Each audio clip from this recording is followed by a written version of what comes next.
안녕하세요. 책을 삼킨 TV 하성란입니다. 사람들은 늘 새로운 이야기를 듣고 싶어하고 전하기를 좋아하지요. 상상력을 기반으로 한 새로운 이야기에 시대를 불문하고 많은 이들이 매료되고 있는데요. 물론 상상력만으로 좋은 작품이 되는 건 아니겠죠. 현실과 상상력 사이의 간극을 찾아내고 또 거기에 가공하는 능력이 있어야 할 텐데요. 오늘 모실 작가가 바로 이런 작가가 아닐까 합니다.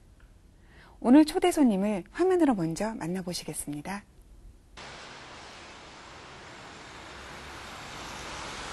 그를 만나러 가는 길은 설레임이기보다는 차라리 두려움이었습니다. 스스로를 소설 노동자라 부르며 매일매일 50매 분량의 원고를 쓰고 지난 10년간 40여 권의 소설을 쓴 그는 지독하게 성실한 사람이기 때문입니다. 뿐만 아니라 발표하는 소설마다 전작의 그다운 모습을 찾기 힘든 변신의 귀재이기에 그의 독자가 된다는 것은 어쩌면 다양한 삶과 에너지를 갈구하는 사람이어야 함을 뜻하기도 합니다. 그러니 설레임과 동시에 부담이기도 합니다. 다른 이들도 그런 마음일까요? 김탁환, 그가 나타났습니다.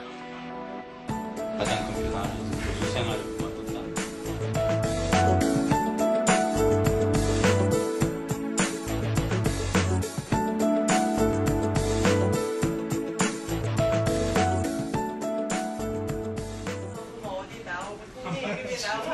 머리는 그를 두려워하지만 이상하게도 마음은 푸근해지는 이유는 왜일까요?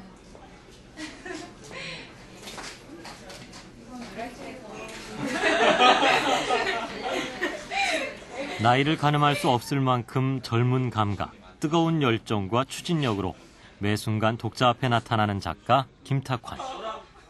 어느덧 그와의 짜릿한 만남이 시작됐습니다.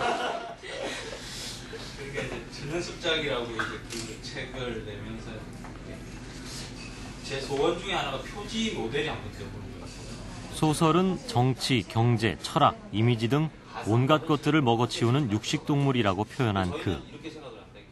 지난 10년간 그의 발자취를 살펴보면 이 말이 곧 작가 자신을 의미하고 있는 듯 보입니다.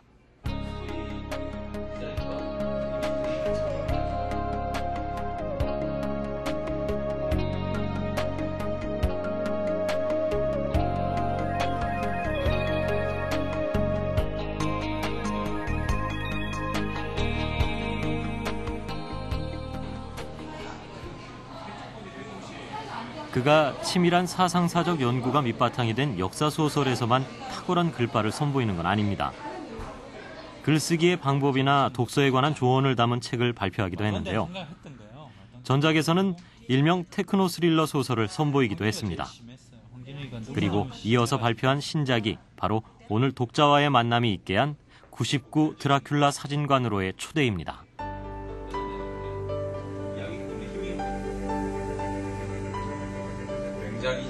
깊어가는 겨울, 늦은 오후의 나른한 티타임 장소는 어느새 그의 소설 제목이 던져주는 은밀한 스릴과 기대가 가득한 무대로 바뀌어가는 듯합니다. 그의 신작 99 드라큘라 사진관으로의 초대는 현실과 상상, 사진과 소설의 경계를 넘나드는 한마디로 기괴한 작품인데요. 상대성 인간과 반딧불이 인간, 웨딩 인간, 끈적 인간과 알바트로스 인간 등 총 7편의 연작 소설을 담아내고 있습니다.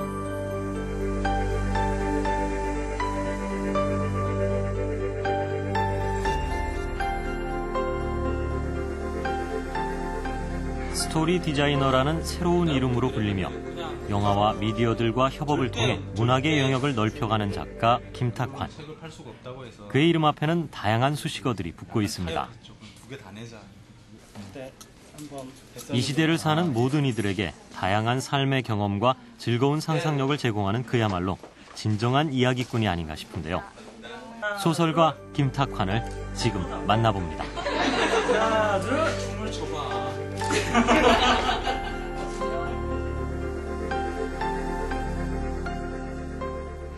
소설 노동자에서 스토리텔러로 다시 스토리 디자이너로 그렇지만 무엇보다도 이분에게는 소설가라는 명칭이 가장 잘 어울리지 않을까 생각됩니다.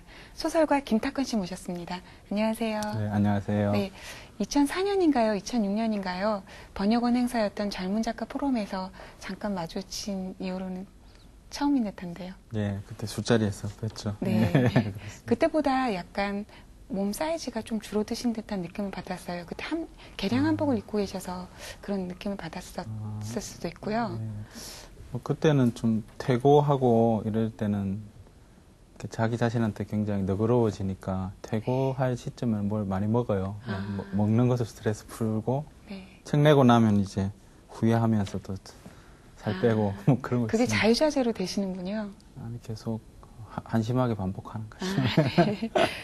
좀 전에도 말씀드렸습니다만 이번 소설 구구를 제가 보면서 느낀 것이 어쩌면 스토리 디자이너란 말이 딱 적합할 수도 있겠다는 생각이 들었습니다만 소설 노동자, 스토리텔러, 또 스토리 디자이너 자신의 어떤 그 존재감이랄까 이런 것들을 계속 그 명칭을 스스로 붙이신 건가요? 아니면 소설 노동자 이런 말은 제가 만든 것 같은데요. 그건 이제 사실은 뭐 컴플렉스의 다른 말인 것 같아요. 그래서 이렇게 처음에 이제 소설을 쓰기 시작할 때가 좀 20대 중반 지나서 이제 쓰기 시작했는데 처음에는 이제 습작하고 뭐 그런 기간이 되게 힘들어가지고 그냥 양으로 승부하자고 매일매일 열심히 이렇게 습작을 계속 했었고요. 그래서 외국 작가 중에 그런 사람 없나 찾아보니까 이제 발자크가 있었고 발자크가 자기를 노동자처럼 일하는 작가다 이렇게 표현을 했길래 나도 이렇게 살아야겠다. 뭐 천재는 아니니까 그냥 매일매일 열심히 쓰면 이제 실력이 점점 늘어나겠지 이런 기대를 가지고 이제 그런 이름을 붙였던 것 같고요. 스토리 디자인은 이제 제가 그 전에 있었던 카이스트 문화기술대학원에 가면서 그 수업 시간에 학생들을 이렇게 받았는데 소설 지망생이 아무도 없는 거예요. 그리고 이제 문학적인 소양을 가지고 있는 친구들도 아무도 없고. 근데 그 친구들은 이야기 산업에 종사하고 싶은 거죠. 뭐 게임이든 광고든 뭐 드라마든 영화든. 그래서 이 친구들을 모아놓고 이제 이 친구들한테 이걸 소설 창작 개론 뭐 이런 제목을 붙일 수가 없더라고요. 그래서 여기 모인 이렇게 다양한 친구들의 공통점은 이제 스토리라는 거고요. 그래서 그 과목을 하나 만들었어요. 스토리 디자인이라고 하는 과목을 만들었고. 그래서 그리고 이제 거기서 이야기가 조금 생각들이 발전돼가지고 그러니까 이야기 산업에 종사하는 사람들을 이렇게 묶어줄 수 있는 어떤 개념이 스토리 디자인일 수 있겠다. 그런 생각을 해서 과목도 만들고 뭐 어떤 자리 가서는 뭐 이야기꾼이라고 하기 좀 쑥스러울 때는 그냥 스토리 디자이너라고 하고 있습니다. 네. 네. 지금 말씀하셨던 것처럼 얼마 전까지만 해도 카이스트에서 학생들을 가르치셨잖아요. 네. 그렇게 학생들을 가르치신 시간이 10년 정도 되는 걸로 알고 있는데 저는 아직도 얼마 전까지만 해도 계속 학생들을 가르치고 계시겠구나 생각했었는데 예. 이제 그 일을 그만두시고 본격적으로 전업소설가의 길로 접어드셨잖아요. 예. 그동안에도 그렇게 소설을 많이 쓰셨는데 예. 저는 나름대로 김탁근 씨가 어쩌면 소설 기계라는 생각이 들기도 했어요. 근데 저는 본업 같은 일을 하는 작가로서 좀 두렵기도 하고 또 더욱더 기대가 생기기도 하고 그랬어요. 어떤 의미인가요? 10년간의 학교 생활을 접게 되신 것에는 어떤 배경이 있었을 것 같은데요. 그러니까 욕심이 점점 더 많아진 결과인 것 같아요. 그래서 이제 처음에는 30대에는 내가 이제 교육자로서의 어떤 사명하고 작가로서의 길하고 두 가지를 잘 병행할 수 있겠다 이렇게 생각을 했었는데 이제 사실 투잡을 한 거죠. 두 가지 이제 직업을 가지고 살아가고 있었던 것 같고요. 근데 이제 그 이야기를 점점 만들어 나가고 그리고 이제 또 이야기를 잘 만들 수 있는 뭐 영화나 드라마나 뭐 연극이나 이런 쪽에 이제 소위 말하는 선수들을 이렇게 만나기 시작하면서 이제 더 깊고 더 넓은 이야기들을 쓸 수 있는 조건들이 이렇게 주어지는데 근데 이제 학교 선생들은 뭐 방학 때만 잠깐 나갔다 올 수 있고요. 그리고 학기 중에는 계속 학생들을 지도해야 되고 그래서 그런 틀 속에서는 이제 쓸 수 없는 이야기들이 생기더라고요. 그래서 그런 것들을 이제 쓰고 싶다는 욕망들이 점점 이렇게 커졌던 것 같고요.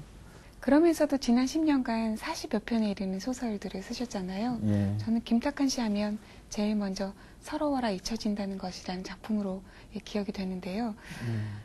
매일매일 빠짐없이 50매 분량의 글을 쓰는 걸로도 유명합니다. 이렇게 오늘처럼 뜻밖의 외출이 생기면 그런 어떤 규칙이랄까 그런 것이 깨지기 때문에 좀 약간 모시기도 좀 죄송스럽다는 생각이 들기도 네. 하는데 만약에 이런 날은 어떻게 하세요? 50매를 쓰지 못하는 날도 있으세요? 그럼 주말에 이제 보충해야죠. 네. 예, 그러니까 분량이 몇 매를 쓰는가 이런 건 사실 중요한 것 같지 않고요. 제가 이제 대학원 다닐 때 그때 소설가가 되기 전인데 그 조동일 선생님이라고 이제 석학이신데요. 그 선생님 수업 시간에 박사과정에 이제 수업을 했는데 그 선생님한테 여쭤봤어요. 선생님 어떻게 하면 공부를 잘할 수 있습니까? 조동일 선생님 수십 권의 책을 막 쓰고 계시니까요. 어떻게 하면 공부를 선생님처럼 잘할 수 있습니까? 여쭤봤더니 선생님이 습관을 들이면 된다라고 하더라고요. 그러니까 뭘 이렇게 몇 매를 쓰겠다, 뭘 하겠다 이렇게 생각을 하지 말고 시간을 정해놓고 그 시간에 항상 책상에 앉아 있으면 된다. 그래서 습관적으로 공부하는 사람이 제일 공부를 잘한다. 그래서 저도 뭐 그렇게 해볼까 이런 생각을 했었고요. 다행히 이제 28, 29살 때 이제 군대 가게 됐는데 해군사관학교 교관으로 가게 됐어요. 그래서 거기 가서 이제 아침 7시 반에 출근을 하는데요. 그러니까 7시 반에 제가 책상 앞에 앉아 있는 거죠. 그래서 그 대학원 시절에는 존재하지 않았던 시간들인데. 그러니까 7시 반부터 난 뭘 할까. 예, 그래서 아침 7시 반부터 이제 계속 작업하는 그런 버릇을 군대에서 들였고요. 교수가 되고 나서도 아침 7시 반부터 한 12시, 오전에는 학생들이 찾아오지 않더라고요. 학생들은 뭐, 그 전날 술을 마시든지, 뭐 책을 읽든지 이래서, 그러니까 뭐 공적인 업무는 오후로 미루고 아침 시간에 계속 작업하는, 지금도 계속 아침 시간에 작업하고 있죠. 네. 이번에 말씀을 같이 나눠볼 구구 굉장히 흥미롭게 읽었는데요. 소설성 무대를 화면으로 먼저 보신 뒤에 본격적으로 신작 구구에 대해서 말씀을 한번 나눠보겠습니다.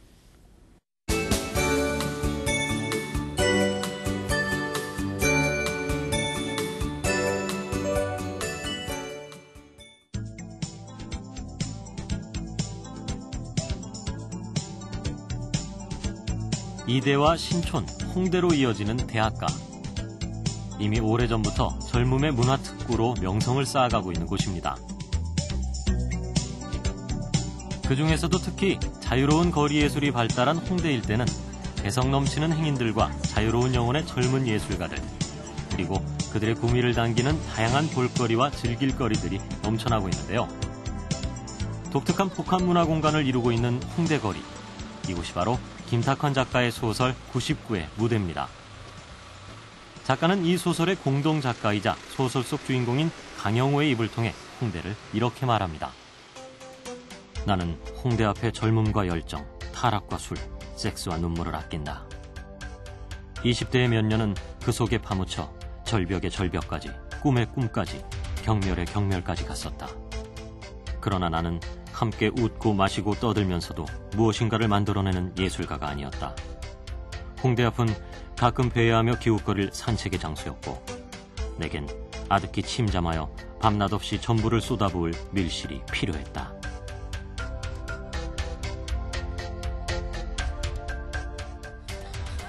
소설 99의 무대인 홍대는 실제로 많은 젊은이들에게 해방구이면서 동시에 유혹의 장소이기도 합니다. 젊은이들을 열광케 하는 클럽 문화는 홍대의 밤을 화려하게 열어가고 있는데요. 술과 음악, 그리고 춤이 어우러진 향락의 불빛으로 홍대의 밤은 늘 불야성을 이룹니다. 이 홍대라는 실제 지역과 실존 인물이 주인공이 된 소설 99. 첫 장을 넘기는 순간부터 어쩐지 비밀스러운 기운이 느껴지는데요. 상상사진관의 주인인 강영호는 요즘 세태와 트렌드를 대표하는 홍대라는 공간에 자신만의 멋진 작업실을 만들고자 합니다. 일명 드라큘라의 성입니다. 홍대 앞에서 야행성 인간을 만나기란 어렵지 않다. 낮을 싫어하고 달과 별을 사랑하는 인간들. 어둠에 묻혀 속삭이고 만지고 흐느끼고 사라지는 인간들. 그것이 내가 이곳을 떠나지 못하는 이유이기도 하고 여기에 드라큘라의 성을 지으려는 까닭이기도 했다. 춤추는 사진작가로 이름난 강영호의 작업실 상상사진관입니다.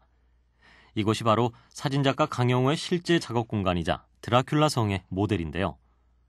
소설은 강영호가 드라큘라의 성을 지을 건축가를 물색하는 작업으로부터 시작됩니다. 그리고 수많은 지원자 중 한 사람이었던 제이킬은 강영호의 눈을 사로잡으며 드라큘라 성의 설계를 맡게 되는데요. 강영호를 만족시킬 만한 비밀스럽고 특별한 공간은 그러나 무서운 피해 대가로 이루어집니다.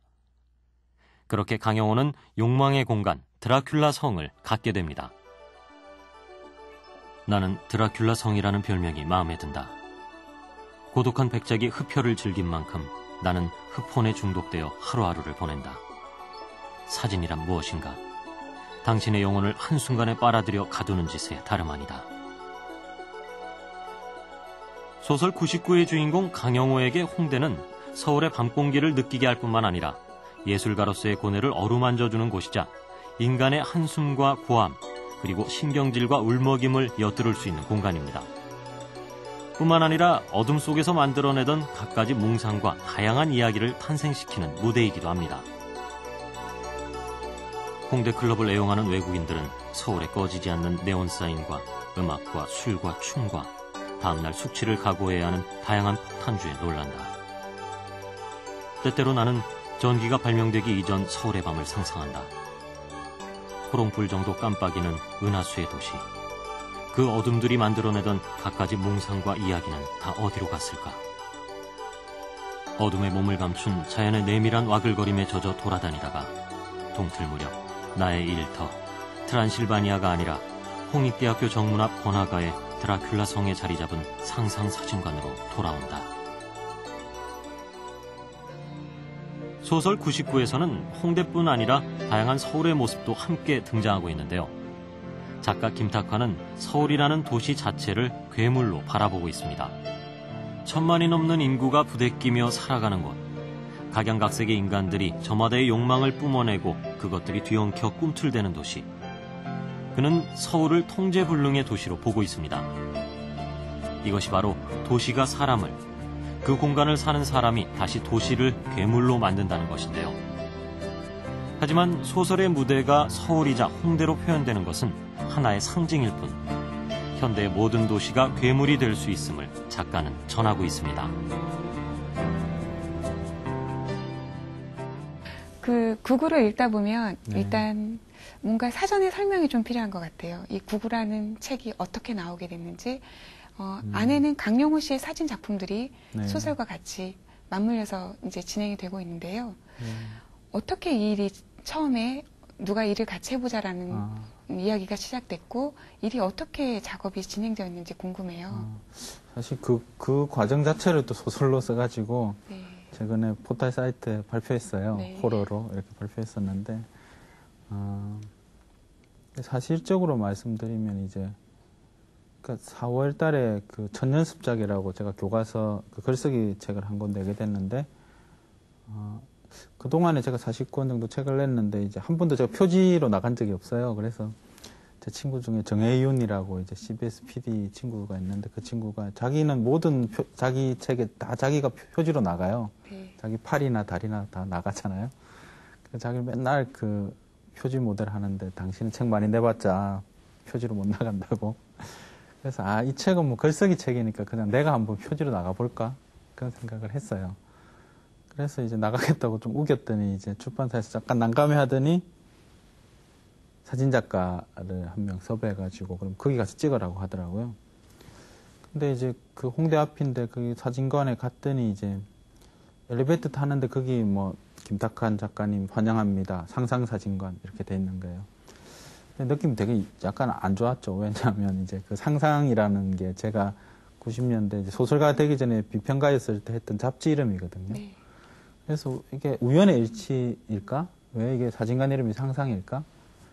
그래서 이제 들어갔더니 그 강영호 씨가 이제 홍대 불문과를 나오셨어요.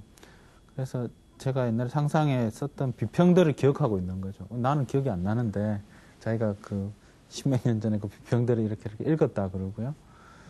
그리고 이제 그 굉장히 호감을 표시하더라고요. 근데 사진을 이제 찍으러 갔는데 그 스튜디오에 갔는데 약간 느낌이 이상했어요. 어떤 거냐면 이제 저한테 와서 절대 놀라지 마라. 앞으로 어떤 일들이 벌어질 건데 당신은 그냥 몸을 그냥 맡기면 된다. 그래서 알겠다고. 근데 이제 먼저 음악을 크게 틀어요. 음악을 막 스트라빈스키 막 이런 걸 막 귀가 터질 만큼 크게 틀고 사진작가가 앞에 춤을 추기 시작하는 거죠. 자기가 춤을 막 춰요. 태어나 처음 보는 짓이죠. 예, 그러니까 사진가가 이렇게 서가지고 이렇게 찍고 앞에 모델이 이렇게 춤추는 거지. 저는 이제 멍청하게 이렇게 앉아있고 막 춤을 추고 앞으로 확 와가지고 날 만지고 뒤로 쫙 빠지고 막 이런 짓을 하는 거죠. 그래서 이제 그리고 막 머리도 막 이렇게 헝클어뜨리고 사진을 막 찍는데 재밌는 게 사진을 이렇게 탁 찍으면 바로 옆 벽에 그게 뜨는 거예요. 네. 그러니까 이제 내 모습이 내가 이 사람이 찍는 게 바로 벽에 보이니까 벽을 보니까 잘 찍는 거야. 느낌이 좋은 거예요. 그러니까 이제 이 사람의 그 음악과 이 사람의 손짓과 벽에 보이는 화면 속에서 내가 막 내 표정을 내가 막 짓고 있는 거죠. 그래서 1시간 반쯤 이제 작업을 했어요. 근데 이제 느낌은 이게 완전 퍼포먼스다 이게. 그래서 이 사람이 그 메인 A급 배우들의 혼을 잘 홀리는 사람으로 유명하거든요. 어떤 배우든지 이 사람한테 가면 이 사람이 이렇게 해놓고 그 배우한테서 자기가 이렇게 영혼을 탁 이렇게 빼먹는 거죠. 그 어떤 찰나를 이렇게 탁 빼먹는. 그래서 자기가 그렇게 사람의 혼을 이렇게 탁 빼먹는 사람이다고 자기가 이야기하더라고요. 본인 입으로요? 예, 본인 입으로 이야기하고. 그래서 바로 그 옆에 이제 휴게실에 갔는데 그렇게 빼먹은 그 배우들의 그 사진들을 전부 박제처럼 이렇게 그 사진을 만들어가지고 다 붙여놨더라고요. 그래서 제가 받은 인상은 이 사람은 드라큘라 같다. 드라큘라 흡혈을 하지만 이 사람 혼을 빨아내는구나 이런 생각을 했고, 근데 그러고 나서 이제 이 강용호 작가가 자기 최근에 작업하고 있는 게 있다고 잠깐만 보고 가라고 하더라고요. 그래서 이제 봤는데 그게 여기 나오는 이제 반딧불 인간이었어요. 반딧불 인간의 사진들을 이렇게 딱 붙여가지고 뭔가 그 활동 사진처럼 만드는 걸 이제 한 2분 정도 멋지게 음악을 곁들여가지고 편집을 잘했더라고요. 근데 이제 딱 보는데 스토리가 막 제 머릿속에 떠오르는 거죠. 반딧불의 이 스토리가 막 떠오르고 막 이렇게 지나가고. 그래서 이제 그날은 그러고 헤어졌는데 그다음 책이 나오고 몇 달 동안 안 만났어요. 안 만났는데 계속 그게 머릿속에 남아 있는 거죠. 머릿속에 계속 남아 있어가지고 이제 추석 전날에 도저히 안 되겠더라고요. 그래서 찾아가서 이제 쓴 걸 제가 하나를 썼어요. 써서 이제 주고 이렇게 계속 써보고 싶다. 강용호 씨는 우리에게 춤추는 사진 작가로 잘 알려져 있고 또 수많은 영화의 포스터를 사진을 찍은 걸로도 유명한데요. 이분이 이렇게 본격적인 어떤 사진 작업을 하게 된 것은 이 책에 실린 이 사진이 처음인가요? 처음이죠. 예, 처음이고요. 네. 그러니까 이렇게 교묘한 지나고 나니까 그런 것 같은데 약간 전환기에 두 예술가가 만난 것 같아요. 그래서 저도 이제 학교 그만두고 뭔가 이렇게 집중해서 어떤 작업들을 시작하려고 할 즈음에 이제 딱 만난 거고요. 강영우 작가도 이제 그 상업 광고들을 찍다가 자기가 파인 아티스트가 되겠다고 해서 이제 이런 짓을 한다는 건 대단한 거거든요. 이게 노력도 그렇고 금전적으로도 많은 걸 투자해야 되는 건데, 그래서 그 마음이 이렇게 딱 도는 시기에 두 사람이 만나가지고 굉장히 좀 떨리기도 하고 열정도 있고 뭐 그랬던 상황이었던 것 같아요. 그래서 딱 잘 붙었던 것 같고요. 소설 속으로 들어가 보면 이제 그 드라큘라의 성이 있는 장소가 바로 서울 중에서도 홍대입니다. 네. 그 홍대라는 곳이 주는 어떤 강렬한 이미지를 또 김탁하 씨는 또 따로 생각을 하셨을 텐데요. 네, 요즘 제가 관심을 갖는 화두 중에 하나가 서울이거든요. 서울이라는 1,000만 명이 넘는 도시들. 그래서 그 이전에 이제 학자들은 뭐 국가 단위로 이렇게 뭐 한국은 어떻고 미국은 어떻고 이렇게 막 분석을 하다가 요즘은 대도시 중심의 거대도시 중심의 그 세계를 구성해 보고 있는 것 같아요. 그래서 서울은 어떻고 북경은 어떻고 런던은 어떻고 파리는 어떻고 그래서 이 거대도시들이 가지고 있는 공통점들이 이렇게 좀 있는 것 같고요. 그래서 그것이 이제 뭐 제가 보기엔 거대도시가 그냥 괴물 같아요. 그래서 하나를 고치면 다른 게 고장이 나는. 그래서 항상 거대도시는 문제를 안고 있고 그래서 이게 어떻게 굴러가는지 잘 모르겠는데 어쨌든 굴러가고는 있는 그런 공간인 것 같고요. 홍대는 굉장히 그 안에서 굉장히 소중한 공간이 아닌가. 그래서 홍대도 이중적인 것 같죠. 그래서 하나는 그 자본주의적인 어떤 여러 가지 그 소비 향락 문화들이 집중되어 있는. 그래서 홍대 밤에 가보면 뭐 술과 음악과 이런 것들이 이제 흥청흥청 되고 있는 그런 영역이 있는 것 같고요. 또 반면에 이제 그 예술가들이 모여가지고 그 지하 방에 이렇게 쫙 숨어 들어가지고 거기서 뭔가 이제 자기 예술을 막 이렇게 하고 있는. 그래서 이 두 가지가 같이 존재하는 공간이 홍대인 것 같고요. 신중하지 않은 뿔이라는 네. 이 소설에 보면 제이킬이라는 사람이 나오고 또 강용호라는 사람이 나오고 제이킬이 밤이 되면 또 신중하지 않은 뿔이 되는 거죠. 네. 그리고 결국은 강용호에 의해서 제이킬이 이제 죽음을 맞이하게 되는데요. 이런 인물들에게 부여한 어떤 특징 같은 것이 따로 염두에 두고 계신 것이 있었나요? 근데 그건 이제 설명하자면 되게 힘든 것 같은데 그게 막 이 소설들은 보면 7편 다 어떤 상태에 관한 소설인 것 같아요. 그 예술가들의 어떤 상태. 그래서 가령 제이킬 같은 경우는 사실 어떤 건물을 지어달라고 의뢰하는 사람과 그 의뢰를 받아서 건물을 짓는 사람 이렇게 두 사람이 있는 거잖아요.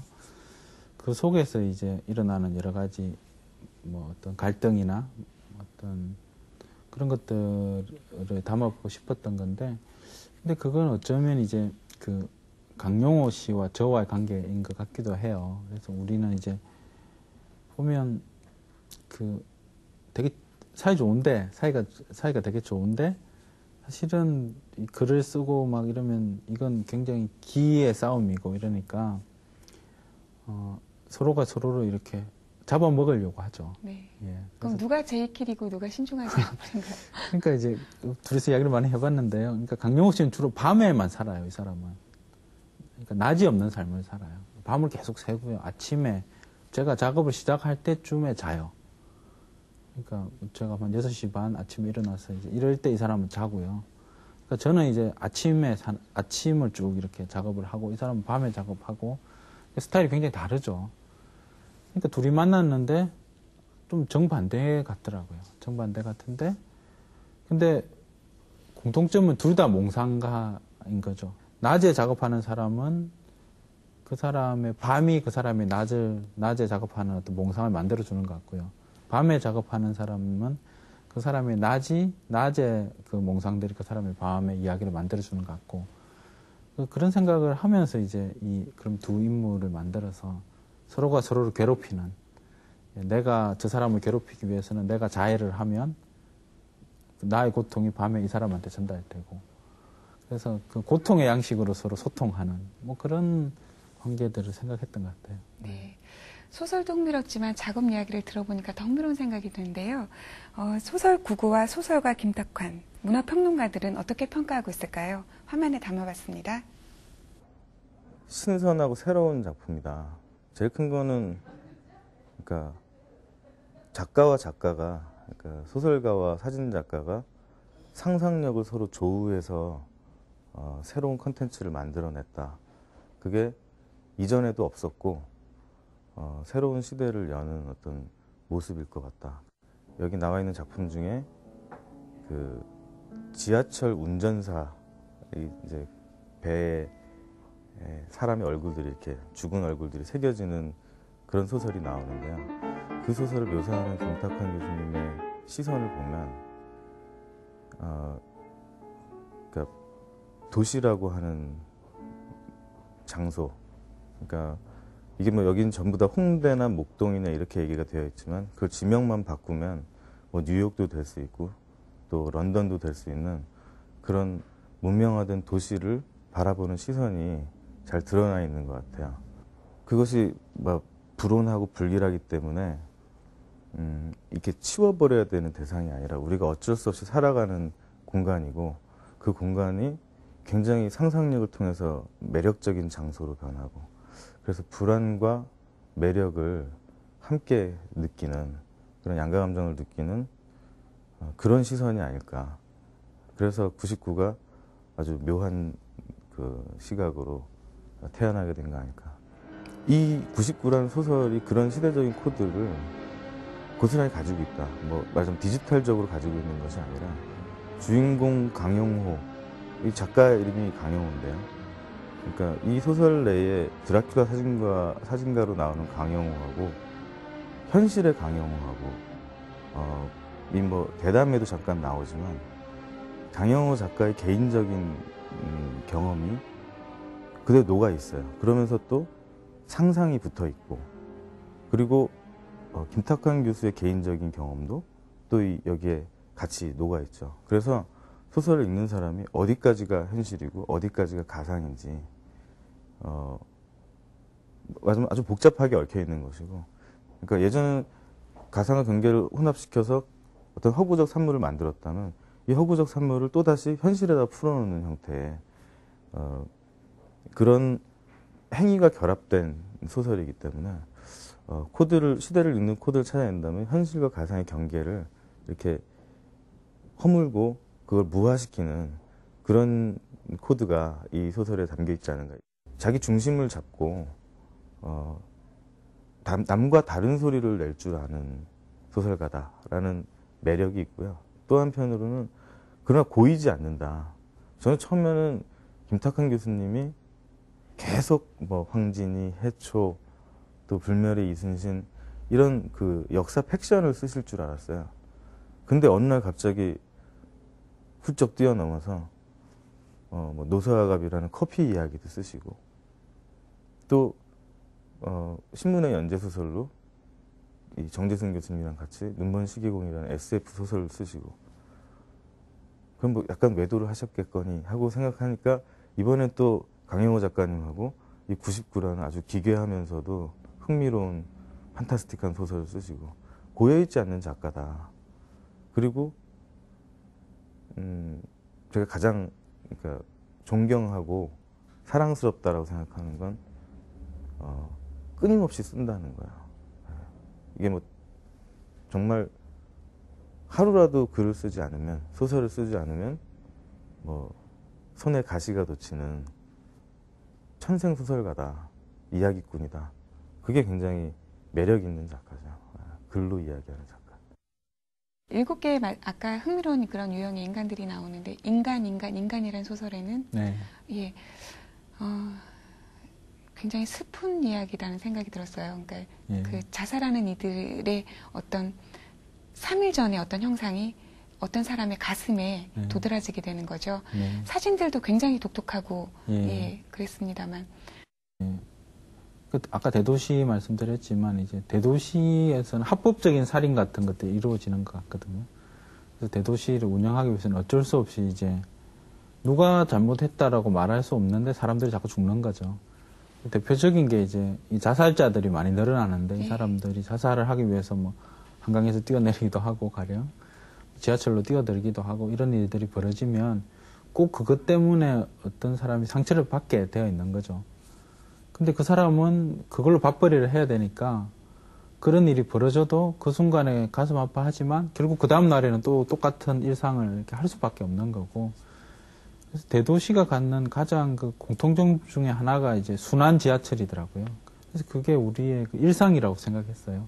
일상적으로 우리는 이렇게 쳇바퀴 돌려서 이렇게 살아갈 수밖에 없고, 근데 이 기관사는 사람을 실어 나르는 게 자기 삶의 목표인데, 근데 이제 자꾸 사람이 뛰어들어서 죽고 이러니까, 그럼 그게 그대로 그 사람의 어떤 마음의 상처로 남는 거고요. 그래서 치료를 하고 뭐 이런 기관사도 실제로 있더라고요. 네. 그래서 이 인간을 봤을 때 그런 생각이 들었어요. 네. 그래서 그 3개의 얼굴이, 2개의 얼굴이 더 몸에 붙어 있는 거니까 저 얼굴들은 어디서 나왔을까? 그래서 그게 어떤 그런 죄의식과 고통 때문에 내가 누군가를 죽였는데 나는 벌 받지 않고 다시 그 다음날 편안하게 이렇게 업무를 다시 보게 되는 그런 어떤 그대도시의 사이클이 있는 거잖아요. 그래서 그런 걸 한번 표현하고 싶었어요.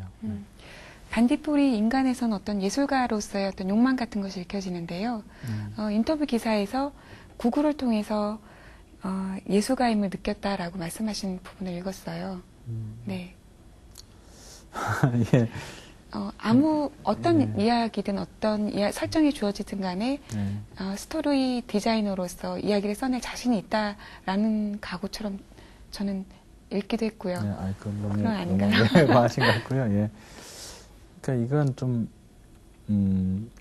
제가 하는 작업 방식에 위배되는 식으로 작업했기 때문에 그러니까 저는 아까 말씀드렸듯이 이제 시간을 정해놓고 그 시간에 작업하거든요. 그러니까 그리고 그 시간이 벗어나면 작업을 안 하는 거죠.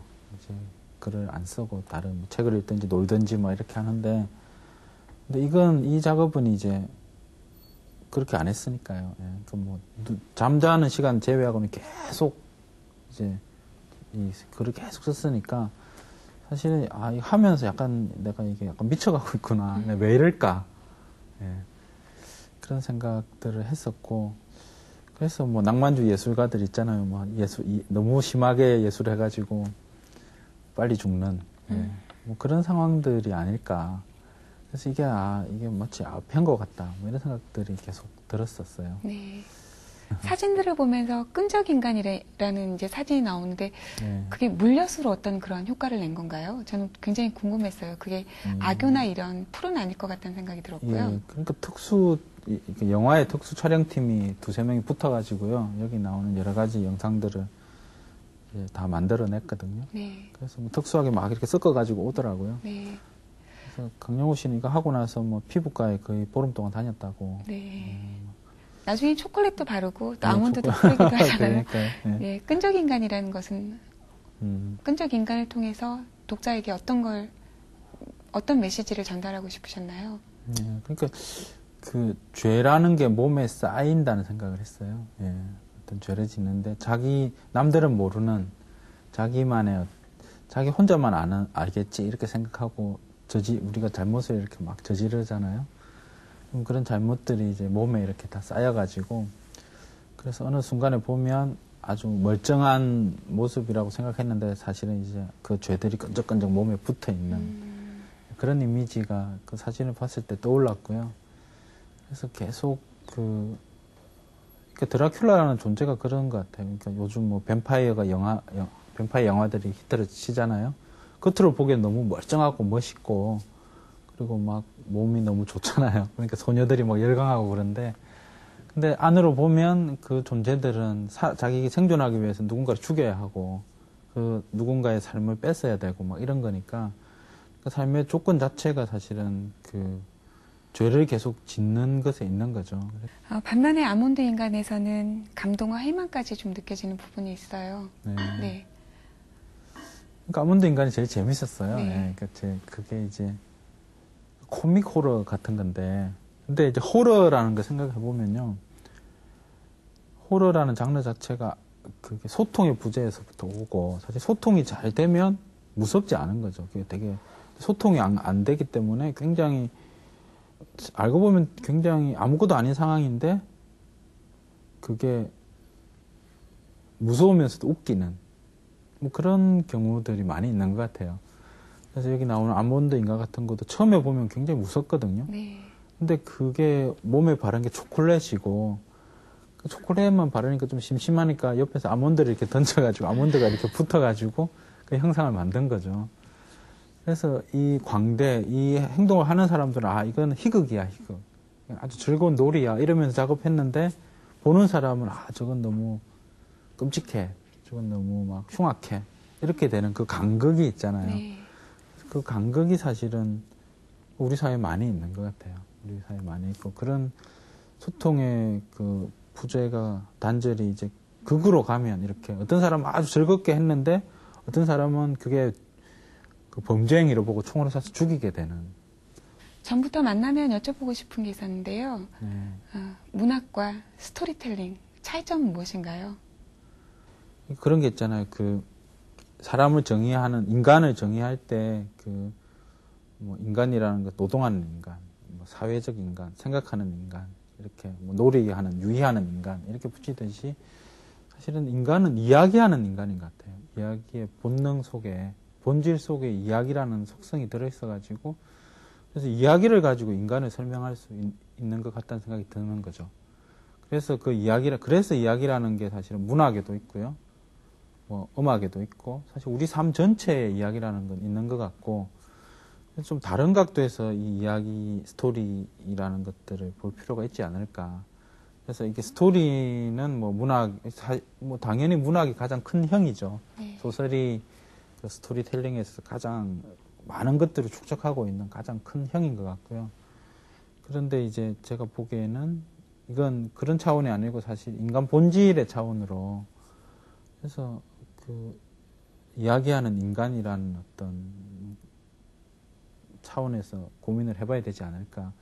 그러면 더 많은 어떤 뭐 우리 뭐 하정란 씨나 저나 이제 소설을 쓸 때 우리 소설에 더 많이 이렇게 도움을 받을 수 있는 그런 부분들이 사실 더 많이 있는 것 같아요. 네. 더 많이 있고 그런 의미에서 그건 공부를 계속 해봐야겠다 그런 생각을 하고 있습니다. 네. 네. 이 시대의 탁월한 이야기꾼 김탁환 씨께서는 어떤 책들이 중요한 영감이 되고 감동을 받았을까요? 김탁환 씨가 추천한 책들을 화면으로 만나보시겠습니다. 김탁환 작가의 추천 도서를 소개합니다. 먼저 김탁환 작가를 매료시킨 19세기 프랑스의 작가 발자크의 일대기를 그린 책인데요. 그의 삶과 문학을 생생하게 그려낸 걸작 발자크 평전입니다. 시대에 민감하고 그 시대의 인간 군상을 적나라하게 파헤친 발자크. 그는 예술작품을 만들어내기 위해 전생애를 바친 의지의 소설가인데요. 스스로를 소설 노동자라 부르는 김탁환과 발자크. 어딘지 닮아있는 듯한 모습입니다. 김탁환 작가가 추천한 두 번째 책은 대표적인 개화사상가 육일준이 쓴 서유견문록입니다. 1887년에서 1889년 사이에 쓰여진 이 책은 세계 인식의 새로운 틀과 서구의 법과 제도에 대한 서술을 체계적이고도 치밀하게 보여주고 있는데요. 역사 분야에서도 탁월한 식견을 보이는 김탁환 작가의 추천작 서유견문의 일독을 권해드립니다. 다양한 작품 세계를 선보이는 김탁환 작가가 마지막으로 추천한 책은 단순한 열정입니다. 이 책은 체험적 글쓰기로 자신만의 독특한 작품 세계를 확립하고 있는 프랑스 문단의 문제적 작가 아니 에르노의 작품인데요. 소설과 자전의 경계를 허물고 존재의 결핍을 세밀하게 그리는 그녀의 작품을 만나보시기 바랍니다. 지금까지 김탁환 작가의 추천도서였습니다. 발표하시는 소설들을 다 따라잡아 읽을 수는 없었지만 그동안 어떤 소설을 발표하시는지 늘 관심 있게 지켜봤는데요. 앞으로도 또 어떤 소설을 발표하실지 더 기대감을 가지고 지켜보게 될 것 같습니다. 바쁘신 시간에 이렇게 나와주셔서 정말 감사합니다. 네, 나중에 또 감사합니다. 뵐게요. 예, 네. 감사합니다. 끝으로 소설가 김탁환 씨의 낭독을 들으면서 책을 삼킨 TV 마무리하도록 하겠습니다. 안녕히 계십시오. 창가로 가서 커튼을 꼭꼭 여민다. 내가 스튜디오 한쪽 벽 전체를 크고 높은 창으로 채운 것은 빛을 끌어들이기 위함이 아니다. 오히려 깊은 밤, 어둠의 냄새를 막기 위해 내겐 수십 마리의 박쥐떼라도 한꺼번에 받아들일 만큼의 창이 필요했다. 검은 커튼을 젖히자 반투명 흰 커튼이 있음에도 불구하고 빛이 쏟아졌다. 햇빛의 도움 따윈 필요 없지. 전선들을 몸에 칭칭 감고 카메라를 든 채 전신 거울 앞에 섰다. 형광등을 끄자 드라큘라성은 대낮인데도 빛 한 점 없는 어둠 그 자체다. 속마음이 표정에 그대로 드러나서 별명이 햇살인 막내 스태프가 하품을 쏟으며 코드를 콘센트에 꽂았다. 내 몸이 순식간에 빛났다. 거기 당신이 있었다. 끝내 어둠으로 넘어갈 수 없어 내 몸을 빌어서라도 빛나는 당신. 반딧불.